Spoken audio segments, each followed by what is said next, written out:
سلام عشقای دل، حال دلتون چطوره؟ من امیر فونیکسم. اومدم با یه چالش دیگه. میخوام تو این چالش موتور ATV رو ببرم بالای برجای بلک مارکت که فکر کنم جای دیده باشه، اینکه ترید شده جدیدن و میخوام این کارو انجام بدم. یه انمی هم اومده بود که زدمش.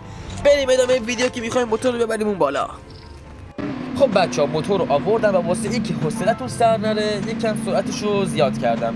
و اینکه بچه‌ها حتما یوتیوب منو سابسکرایب کنید، لایک و کامنت یادتون نره. قرار هر روز واسهتون پست بذارم که اگه نگاه کنید میبینید که آره هر روز دارم پست میذارم به صورت شورت، به صورت ویدیوی کامل، همه مدل دارم میذارم. حتما منو سابسکرایب کنید، زنگوله رو روشن کنید و منتظر خبرهای جدید باشید. بله برید دیگه ادامه ویدیو خودتون ببینید و لذت ببرید. عشق منید همتون. فعلا خداحافظ.